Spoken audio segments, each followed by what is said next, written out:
দেশে ফিরেছেন রাষ্ট্রপতি আব্দুল হামিদ।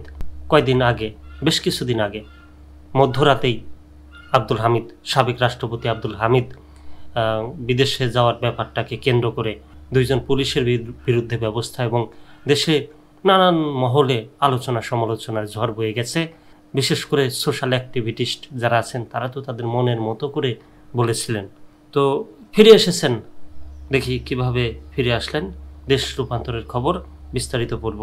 ক্ষমতাচ্যুত আওয়ামী লীগ সরকারের সাবেক রাষ্ট্রপতি আব্দুল হামিদ দেশে ফিরেছেন। রবিবার দিবাগত রাত 1:30টায় থাই এয়ারওয়েজের একটি ফ্লাইটে তিনি ঢাকায় আসেন। এ সময় ফ্লাইট থেকে হুইল চেয়ার দিয়ে তাকে নামিয়ে আনা হয়। হজরত শাহজালাল আন্তর্জাতিক বিমানবন্দরের নির্বাহী পরিচালক group captain SM Ragib Samad গণমাধ্যমকে বিষয়টি নিশ্চিত করেছেন। বিমানবন্দর সূত্র জানিয়েছে, দেশে অবতরণের পর রাত 1:45 আব্দুল হামিদ ইমিগ্রেশন কাউন্টারে যান। সেখানে সাবেক রাষ্ট্রপতির ইমিগ্রেশন সম্পন্ন হয়।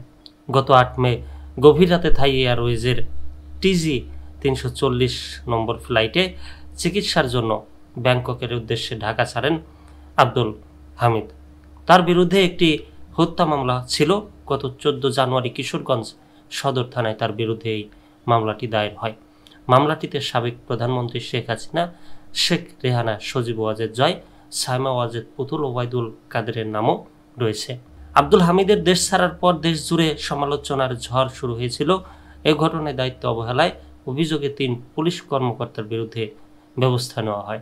ইমন বিশ্বাস কমেন্ট করেছেন, Hamid sir not only gentleman but also so honest.